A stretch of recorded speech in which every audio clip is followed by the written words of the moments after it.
for a thorough job that they have done, because their report is very clear on what their mandate was, Madam Speaker, Honorable Speaker. They have done a good job, because when I went through the report, Madam Speaker, they have looked at every aspect that is required to look into a nominee, Mr. Speaker. Madam Speaker, there is a Somali gathering here, Madam Speaker. I don't know what they are talking about in their mother tongue. Madam Speaker. Member for Wajir West, you look like the chair of the Kamukunji. Keep the consultations as low as possible. Yeah. So, Madam Speaker, the issue here we are looking at is the suitability of the nominee. Is he suitable for this job? Is he the right person? Does he have the right qualification? Does he have the requisite papers to do the work? Madam Speaker, all those boxes were ticked by the Committee of Justice and Legal Affairs Committee. Any other business here is sideshows, Madam Speaker. You don't get employment in Kenya because of the community you belong to. You get job on merit. You get a job because you're qualified. You get a job because you can do it, Madam Speaker. You get a job because you are the right person to do that job. Madam Speaker, there were applicants that applied for this job. There were many. It was not only one person. There was a short list. There was a process that was followed. And the process, the job application was open to all Kenyans, Madam Speaker. And many Kenyans applied. And in their own wisdom, the recruiting people decided to shortlist and came up with his name and sent it to the president, and the president sent it to Parliament for vetting. And what we are doing is the process of vetting, Madam Speaker. So the issue here we are looking at is the suitability of the person.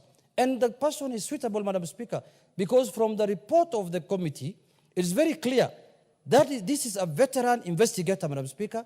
Is somebody who has spent all his life in doing this job of investigating people, in looking at corruption cases, criminal cases, and all kinds of things, Madam Speaker. Madam Speaker, let us not derail. Let us not, dismiss merit just because of, ethnic, profiling and ethnic, sensationalization, Madam Speaker. We know in this country there are offices that have been occupied before by communities, people from the same community who are basically next to each other. Some of them from the same villages, Madam Speaker. And nobody complained. People said, if they are qualified, let them do the job. What we are interested in is the qualification of the person, not where he comes from majorly.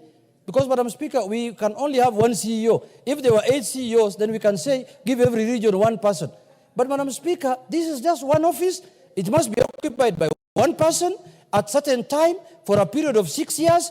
And for those people who are opposed to him because he wants, or within the course of duty, he testified against you, that is the nature of the game.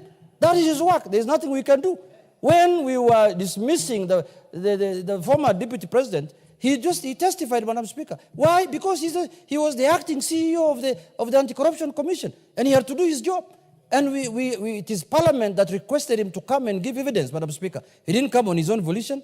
So, Madam Speaker, I want to urge members that this, as per the report of the Justice and Legal Affairs Committee, not my report, even though I'm a member of the committee, not the report of any other member here, the report of the committee that was given the mandate to go and inquire into the suitability of that candidate came back to this House with unanimously that this is the right person, he's qualified. Because I don't want to create here a trend where you're going to profile people and deny them jobs, because I'm worried for my child. After I leave office, my child might be brought here looking for a job, and you say, oh, this is another Junet son, he's from this community, that community. Myself, I don't represent my community. And I'm not interested in representing my community. And I will never do it. I am doing my 3rd term. I have never been elected by my community. They will never elect me. I don't want them to elect me unless I'm running for president. When I want to run for president, they must elect me. That is a responsibility they must do.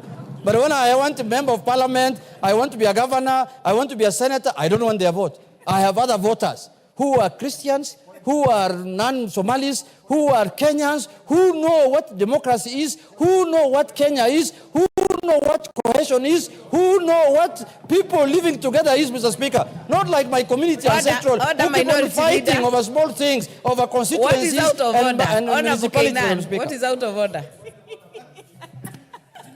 Madam Speaker, is it in order for the Honorable Junet And I do know, me and him, originally, we come from Mandera. Originally. That's our birthplace.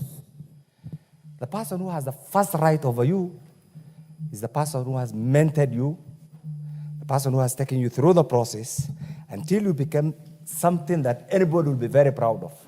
So Mzee Sheikh Noh and my good aunt and everybody else who mentored Junet at his tender age, proudly, let me finish. Proudly, Honorable Kainan, order. Until the point of order is this. Order, Honorable Kainan. Can I finish? Order. Can I finish? Order, Honorable Kainan. I'm coming to something. I think you have already spoken to this motion. Honorable Junet has described his voters. I don't think anything is out of order at all. At all. Can I finish? At all. Junet, is he in order? And this is the point. He is elected by the good people of Migori. That we appreciate. But he's also a product of a very good community called the Somali community. Honorable Adan, Honorable Kainan. Out of order totally. Is he in order to say that he's not their vote when they have been part and parcel of the making of the good Junet? Out of order. You're out of order, Honorable Kainan. You have already, I think Honorable Junet was very clear. He has not denied his heritage. Yeah. He has only described his voters, which is totally acceptable. What is out of order, Honorable? What would be out of order, Honorable? No, I am still on Honorable Junet, Honorable Speaker, because Honorable Junet has stated that he does not need votes from his people. Honorable Speaker, Honorable Junet has been voted by all the communities that live in Migori, including the Somali community. So which people was it? I wanted him to clarify, Honorable Speaker, that which particular people was he calling his people and not his people? Who are not his people? Who are not his people? Honorable Junet, you have had the 2 points of order. Madam Speaker, let me respond to both of them. Madam Speaker, first. Do you want to be informed by Honorable Member for Buri? Honorable Rindikiri. Give him the microphone. What Honorable Junet is saying, he is not going to seek for elective position in Mandela, where he came from. If I got it right, and I'm sure that was he was implying. You will not go to Mandela, you will not go to where you belong to. Honorable Kainan should not fear anything. Junet is not going back to Mandela. Thank you, Madam. I am not sure that information was for you, but I think he has helped you answer the question. So kindly continue. I think the information was for Honorable Kainan. But Madam Speaker, you see, what Honorable Kainan is raising is what was raised when the Constitution was being passed. That does life begin at conception, when it is conceived, or when you are alive? So if he's talking about conceiving, that's a different matter. But when I am an old man like this, I belong to Migori. But more importantly, Madam Speaker, it is true I rely on the votes of all communities that live in my constituency. But I don't rely the votes of the Somali community to be a member of parliament in my constituency. It is negligent. It is small. It's minute. They cannot even make me an MCA. So I know where my voters are.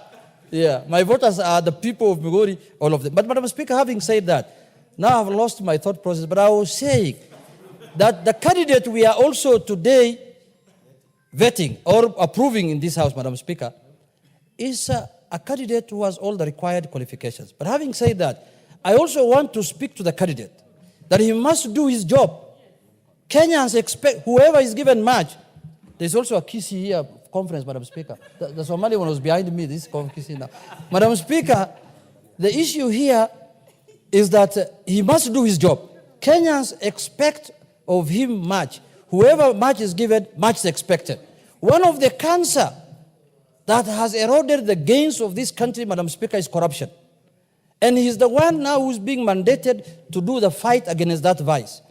If he knows and his conscience is not clear that he's not able to do this job, let him decline taking up this job. But if his conscience is clear that I am capable, I can do it, I have done it before, I rose through the ranks in the institutions, from the assistant director to deputy CEO, and now the CEO, if you are approved by this House. And your conscience is clear that you can do this job, then take up the job, if this House approves you, which I am asking and requesting members because of the report we have been given by the Justice and Legal Affairs Committee, and the man has ticked all the boxes that were what was required of him, let us approve him, let him do the job. This is one institution that Kenyans are relying on to make their lives better, Madam Speaker.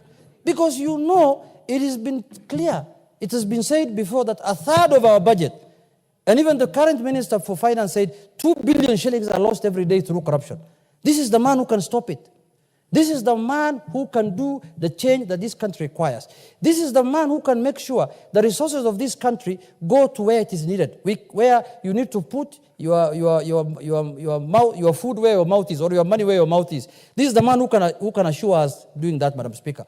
Madam Speaker, this institution called EACC has gone through many phases.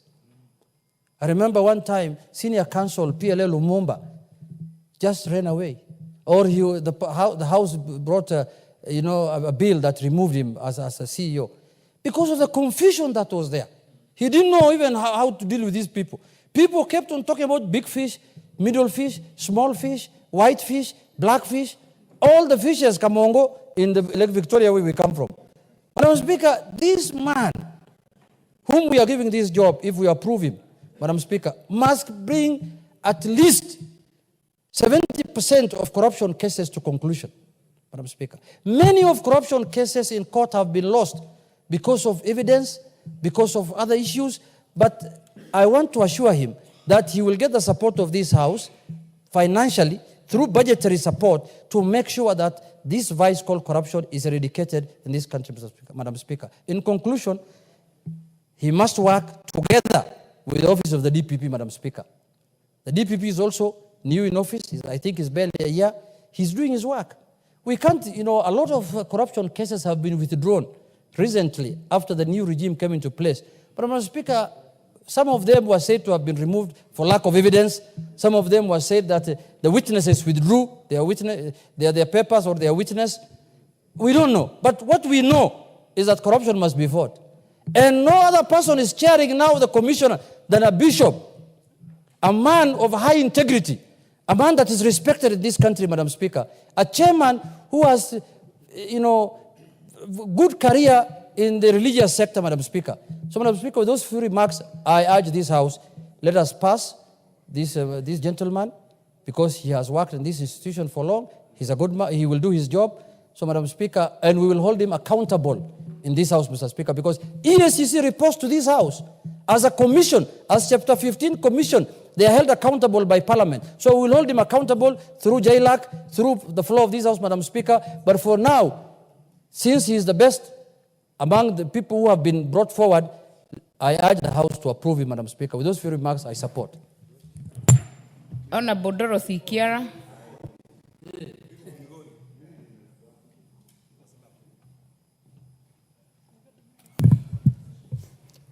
Thank you, Honorable Madam Speaker. Madam Speaker, I too want to thank the chairperson, Departmental Committee on Justice and Legal Affairs, and the entire committee for job well done. Honorable Speaker, I wish to say this commission is the lifeline for us Kenyans. For us to be able, Honorable Speaker, to redeem the image of this country, corruption must be fought. For us to be able to assure the Kenyan community that things are working and make them have hope for a better future, corruption must be fought. Honorable Speaker, I know His Excellency the President of the Republic of Kenya, His Excellency Honorable William Samoei Ruto, has pronounced himself on corruption, and he is very clear in his mind that there is zero tolerance to corruption. Honorable Chair, I must